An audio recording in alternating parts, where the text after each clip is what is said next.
ตอนนี้ช่างติดตั้งเมนรูดชั่วคราว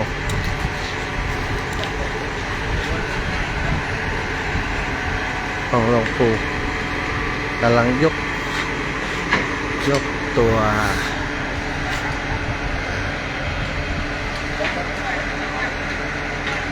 ครอบปราสาทด้านบนหลังคาขึ้นติดตั้งบนเสา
จานที่ว่าเห็นว่า มันโทษครับอาจารย์ครับ แม่ผมเอาเก้าอี้ไปตรงเอาไก่เส้นหลุดวัดต้นต้องหรือว่าต้นต้องยิงไป อ๋อ แล้วก็ตัดทิพย์อย่าไปตั้งไว้ว่านี่นะ ใช่ครับทางตะวันอยู่ละป้าก็ โอ้โหเจอตู้นั้นไม่นะ ตุนจุก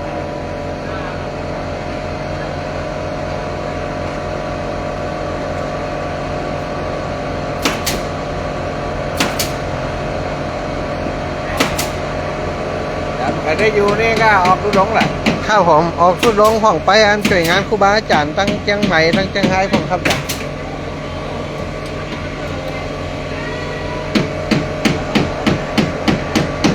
แล้วมาเปิดเป็นข้าวเปิดอุปชา อ๋อ อุปชาวันนั้นว่าธรรมะวัจจากะวันละหน้าบ้านไปแล้วหลวงพ่อน้อยหน่อย อ๋อ แล้วหลวงพ่อน้อยมา หลวงพ่อน้อยมากอะครับ ไปสองโลกละ อ่า เราอุปจาระ เจอเบิ่นพระครูอย่างก็ผมลืมไปพระครูน้อยนี่เจอ ลืมแต่เนาะ อ่า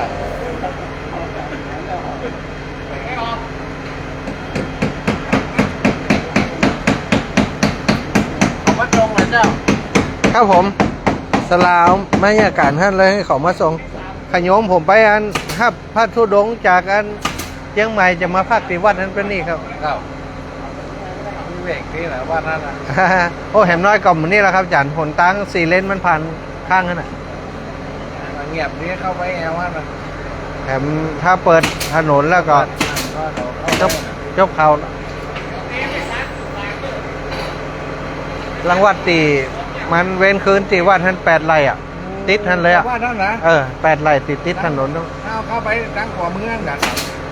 ประเดี๋ยวนี้ตั้งอันมันจะอยู่ตั้งอันเลยวิหารไปนะหนตั้งเนี่ยนะข้างบนมันนะตั้งวันออกขับ8 ไร่อ่ะขอเว้นคืนอ่ะเลาะแนวเนี่ยตลอดแนวก็นากับรถปึ้งปึ้งอ่ะยังเก่าละอยู่ในป่าขนุนเนี่ยต้อยหายอยู่อ่ะ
อ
ก่อนเครื่องมือหลวงปู่มีมัดในมือ ครับที่อยู่ในมุมเลยครับ เออ โอ้ฟังภาษาไทยหมดแล้วครับนี่ โอ้โหเป็นเนี่ยอย่างนี้เนาะ อ่า สมัยก่อนในงานหลวงปู่วัดตรงโปงนี่หลวงปู่เนี่ยก็เรียก ผู้โกงไง หลวงปู่เมืองปานด้วย เอามึงไปพวกนั้นครับ เมืองปานเจ้าตอนนะ เอามึงไปเจ๊ซอง แต่ตั้งแต่อาจารย์อายุ15 16แล้ว โอ้โห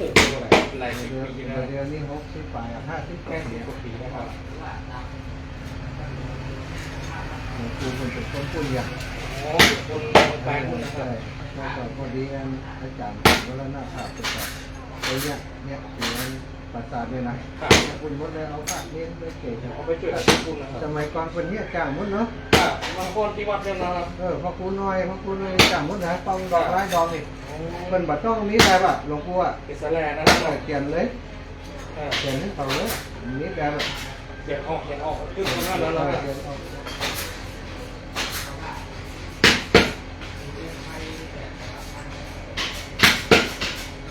อันนี้กับเจ๊ป๋องหน่อย ได้ ต้องนิดหน่อยครับ เวลาอยู่ข้างในกระปุก คือเชียงใหม่ครับ งานหนักๆเดียวเนาะบอกกันได้วางกันเลยเนาะ มาแรกนะครับผมบอกไม่ได้แห่งงานนะครับ ส่วนนี้กับพระราชทานทั้งตลอดอ่ะ ผมนี่คนไกลประเทศเก่งภาษาครับนี่ให้อยู่งานของเขาเลย อ๋อเลย เพราะว่ามันเป็นไรใหม่เป็นไรครับ ส่วนใหญ่ทำเกี่ยวกับเหนือ ผมแต่งกุ้งสั่งแห่งแต่งนี่นะครับแต่งไรแต่งก่อนเนี่ยขายนี่นะครับเป็นไรมันนี่แบบเคยแต่งห้องไม่อยู่แล้วของจุ๋ยนะครับ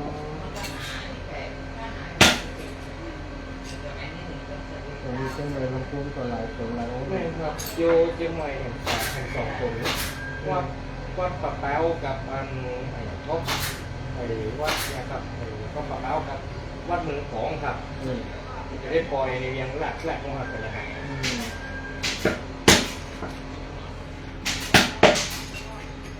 ไปแล้วกับกำลังหอโคตรแม่เลยครับ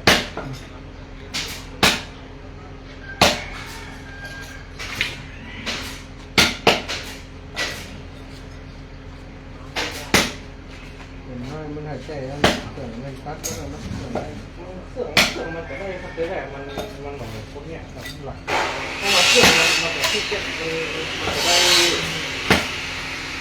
มันได้น้อยครับมันลายมันได้สำหรับเหมือนถ้าพวกเนี้ยมันยังคิดมันยังเหตุก็ได้ครับถ้าเราไปเครื่องมันลอกแต่งตามที่มันเป็นลงไปครับ ทุกเพลงของมันเลยเนาะ แม่นครับ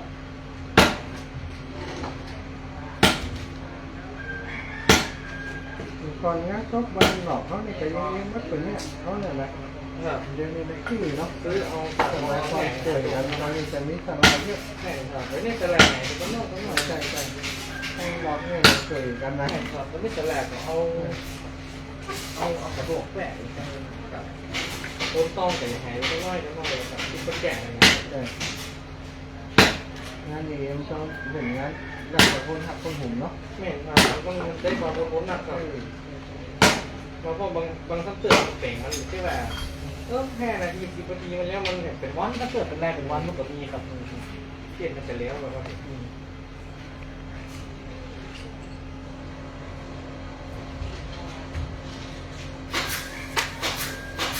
นี่มาอยู่หลายวันแล้วกัน ผมแม่ตะแวนะครับขี่ลูกก่อนลูกยังไงไง โอ้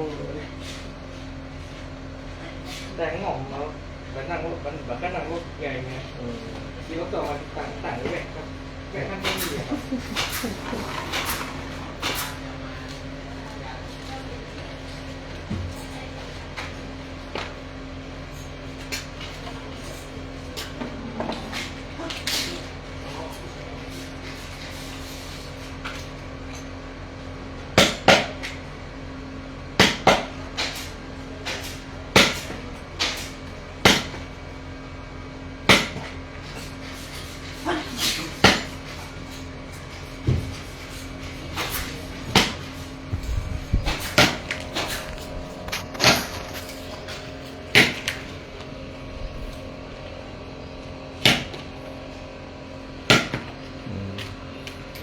ช่างกำลังต้องดอก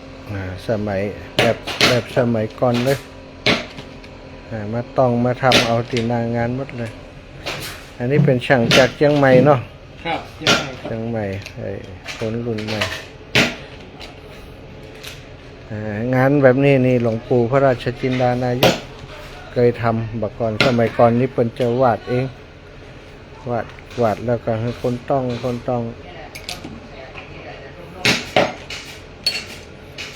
อาศัยความอดทน นอกจากจะมีศิลปะแล้วก็ต้องอาศัยความอดทนมันใช้เวลาหลังคนหลังแข่งเนาะกว่าจะเซตหลังเนี่ยครับก็จะเซตไล่กับใช้เวลาพอสมควรครับถ้าใจห้อนนี่มันได้ในเนี่ยไปคืดไปเนี่ยนะบ่ม่วนแล้วนะ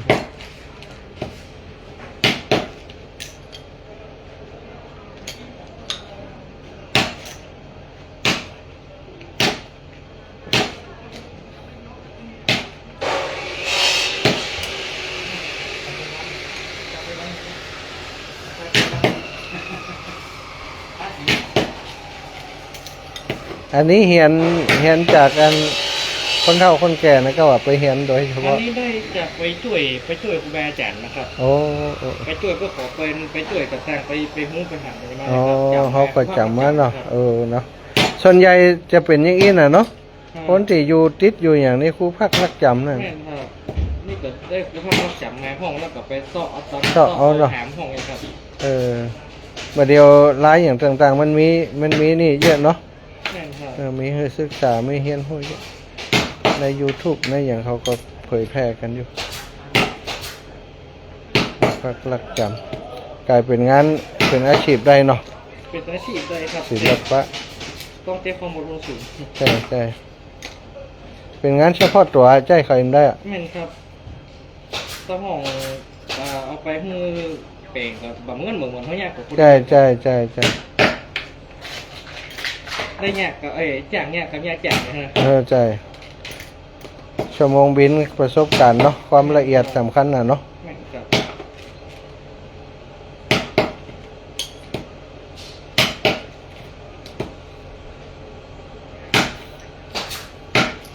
ก็จะได้แต่ละชิ้นนะเจ็บหลังเลยต้องในกำซีแผ่นซีแล้วหลังมึงใช้3ตัวสวยครับ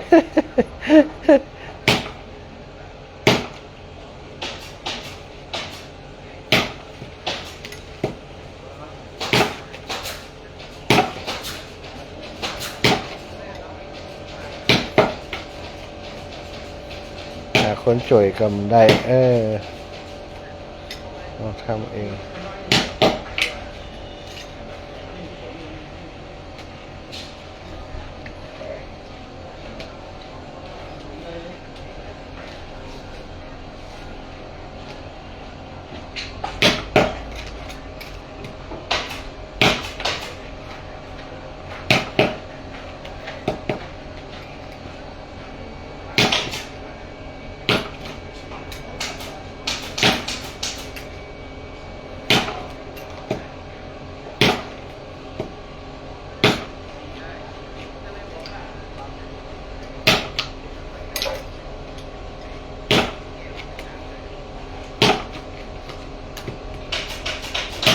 ข้อนี้ก็เป็นเล็กเลยครับอันนี้เป็นค้อนเล็กครับค้อนญี่ปุ่นครับน้ำหนักมือมันได้เหมาะเลยมันเหมาะมือครับก็เปิดแต่ใช้ค้อน2อย่างมีค้อนน้อยกับนี้ก็ไว้ต้องกระดาษอะไรครับครับทีนี้ถ้าเราต้องกระดาษแข็งมันต้องเอาน้ำหนักด้วยมันต้องหลายกรัมเนาะ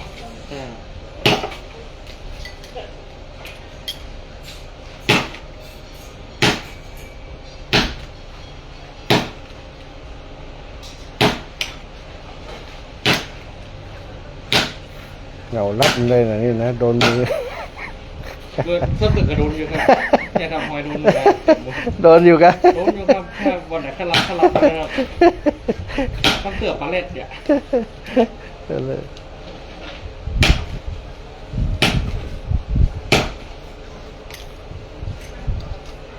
นี่ว่าอย่างเขาว่าตั้งแต่เป็นสลามันโดนกับใหญ่กะบ่โอ้ยช้ำของเก่ายังไงถึงโดนเนาะธรรมดาจะมีแบบแผลนี่งามดีเนี่ยเนียนคม ข้างหนึ่งได้4 แผ่นเนาะ ครับครั้งนึงได้แจกครั้งแรกครับ อ๋อ4 แผ่น ทีมมันนะครับ จ้ะพิมพ์ให้แผ่นอ๋อต้องกบคู่กะ แม่นครับพ่อมันจะอยู่เจ๋งมันแล้วมันจะย้อน อ๋อ ครับ อ๋ออันนี้ตัวแจงมันล่ะ แม่นครับ เออ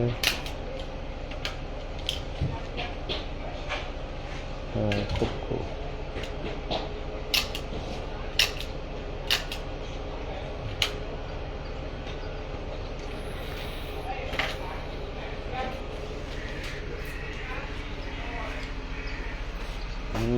อันนี้ก็แม่นนี่ต้องไปแล้วนี่ อันนั้นต้องหมดแล้วครับอันนั้น โอ้ ต้องแม่น แล้วหมดแล้วงามลายต้องพุ่นงาม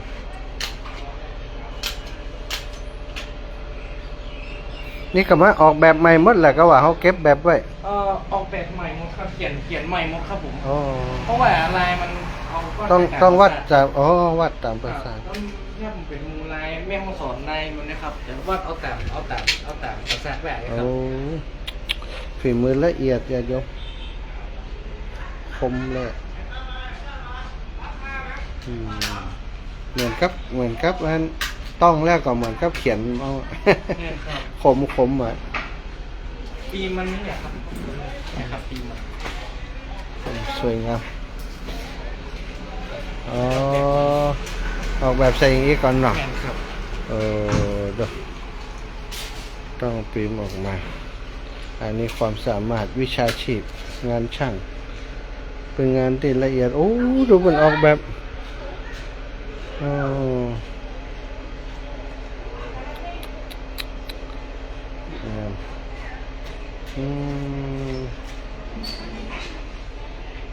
เขียนเลยอ่ะ โอ้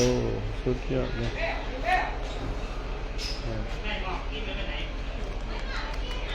งามแต่บอกใครได้ งานเป็นแบบนั้นแล้วเรามันเอาไปเป่งอย่างอื่นก็ได้ครับถ้าเป็นลายมือสอนไปใส่หอใส่อันใส่จอกใส่อย่างนู้นเนี่ยครับ เนาะ ครับ ได้น่ะเนาะงาม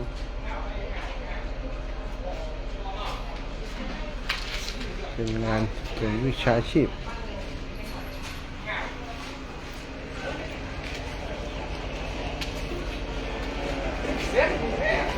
อ้าวตอนนี้ใส่นั่นเรียบร้อยแล้ว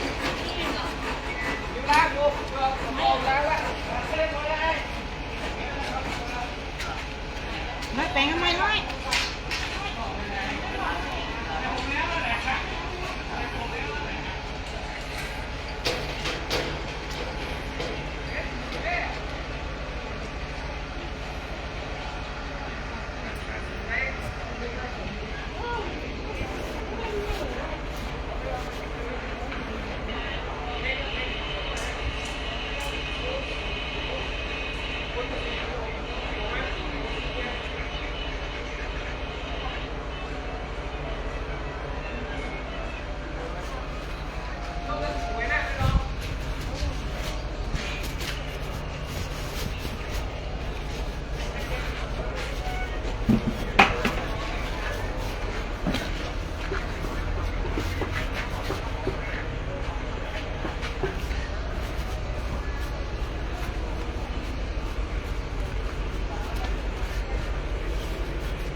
ต้องแล้วก็มาติดคนเดียวกับหนอ แม่นครับไม่ต้องเป็นติดต้องเขียนอะไรไม่รู้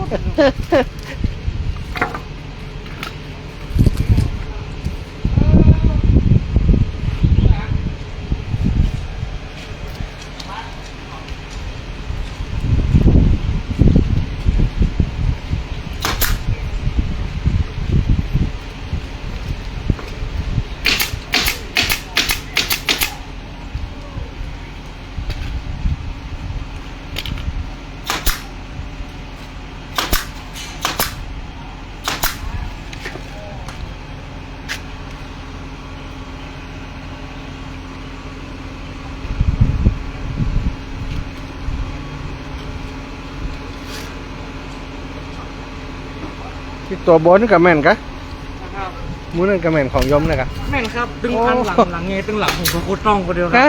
ครับ โอ้แต่ว่านี่นะ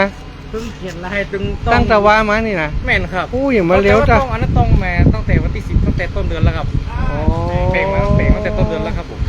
เรื่องว่าไหมอ่ะแต่ว่า โอ้คน มันเร็ว เรียก แต่ว่า อะไรเงี้ย ละเอียดขนาดน่ะโอ้ยละเอียดแต่ว่า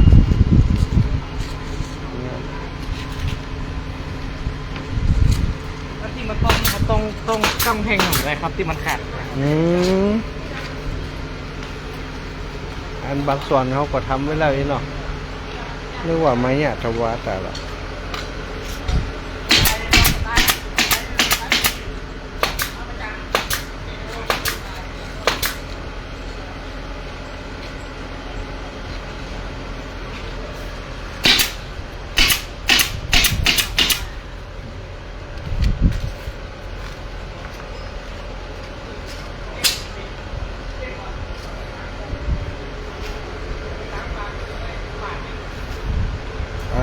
มีรายละเอียดถึงงดงามฝีมือประณีต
ในข้อนี้เทที่ในเส้นไหนนี่ ดูโฮมครับไทยวัสดุแบบนี้ครับ มีกะ ครับผมไทยวัสดุดูโฮมโกบอลก็น่าจะมีอยู่นะครับ อ๋อดี เอา ค ข รั อบ บสุกหนึ่งจุ๊บ กูเตียมันจังนั้นติดนี้มาแย่นะเนาะติดเล็กเนี่ยนะ ครั มัน บ มันบอกไฟทนอ่ะ 60 กว่าบาทนะครับ โอ้ จับเลย60 กว่าครับ กัดตัวมันเลยล่ะ ครับเฉพาะตัวเหลืองๆครับ อ๋อ อันนี้ มาใส่ 100 กว่าครับอันนี้20 บาท เออ